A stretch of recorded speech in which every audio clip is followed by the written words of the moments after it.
একদিন শিশু নবী হজরত মুহাম্মদ সাল্লাল্লাহু আলাইহি ওয়াসাল্লাম ক্ষুধার্ত অবস্থায় মক্কার ধুলামাখা পথ ধরে হেঁটে চলেছে। কিছুটা দূরে ছিল আবু জাহেলের খেজুর বাগান। আবু জাহেল এক ইহুদি ব্যক্তিকে নিয়ে খেজুরগুলো একটি বস্তায় ভর্তি করছিল। শিশু নবী মুহাম্মদ সাল্লাল্লাহু আলাইহি ওয়াসাল্লাম তখন ক্ষুধার্ত ছিল, তাই ক্ষুধা নিবারণের জন্য দুটি খেজুরের আশায় আবু জাহেলের খেজুর বাগানের দিকে যেতে লাগলো। শিশু নবী মুহাম্মদ সাল্লাল্লাহু আলাইহি ওয়াসাল্লাম ধীরে ধীরে সেই খেজুর বাগানে হাজির হলেন এবং আবু জাহেলকে সালাম দিয়ে বিনয়ের সঙ্গে বললেন, চাচা যান, আমার খুব ক্ষুধা পেয়েছে, আমাকে দুটি খেজুর দিতে পারবেন? তখন আবু জাহেল তাচ্ছিল্য ভরা চোখে তাকিয়ে বলল, হে মুহাম্মদ, তোমাকে খেজুর দিতে পারি, কিন্তু একটি শর্ত আছে। ওই যে ব্যক্তিটি দাঁড়িয়ে আছে তার কাছে বস্তা আছে, ওইগুলো তুমি মাথায় করে নিয়ে আমার বাড়িতে দিয়ে আসো, তাহলে তুমি খেজুর পাবে। তখন শিশু নবী সাথে সাথে ওই ইহুদি ব্যক্তির কাছে চলে গেলেন। ইহুদি লোকটি তাকে অবাক হয়ে দেখে বললেন, হে বালক মুহাম্মদ, তুমি কি জন্য এসেছো? শিশু নবী মুহাম্মদ সাল্লাল্লাহু আলাইহি ওয়াসাল্লাম বললেন, আমি এই বস্তা মাথায় করে নিয়ে যাব। ইহুদি ব্যক্তিটি বললেন, এই ছোট্ট বয়সে তুমি কি এই বস্তায় নিয়ে যেতে পারবে?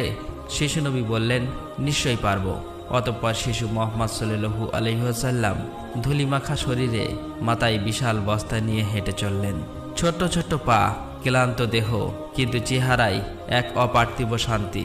এবং তার পিছু চলেছে আবু জাহেল এবং সেই ইহুদি ব্যক্তি।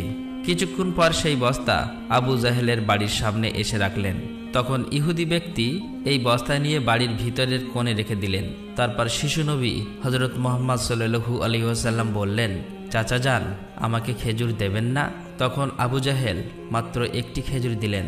তখন শিশু নবী হজরত মুহাম্মদ সাল্লাল্লাহু আলাইহি ওয়াসাল্লাম বললেন, চাচা যান, আর একটি খেজুর দেবেন না? এই নির্দোষ চাওয়াই যেন আবু জাহেলের আগুনে ঘি ঢেলে দিল।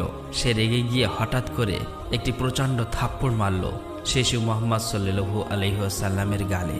সঙ্গে সঙ্গে সূর্য যেন হঠাৎ ডুবে গেল, আকাশ কেঁদে উঠল, বাতাস স্তব্ধ হয়ে গেল, পাহাড় পর্বত যেন অশ্রু ঝরালো। যে একটি নিষ্পাপ শিশুর উপর এমন অন্যায়! নিষ্ঠুর আবু জাহেল হাসতে হাসতে ঘরে প্রবেশ করল। ঠিক তখনই ঘটল এক অলৌকিক ঘটনা। খেজুর ভর্তি বস্তার মুখ খুলতেই আবু জাহেল হতবাক হয়ে গেলেন। আবু জাহেল দেখল বস্তার সমস্ত খেজুরগুলো ছোট ছোট পাথর হয়ে গেছে। চোখের সামনে এমন অলৌকিক ঘটনা দেখার পর সেই ইহুদি বিস্ময়ে হতবাক হয়ে গেল। এই দৃশ্য দেখে সেই ইহুদি ব্যক্তি থমকে দাঁড়ালেন।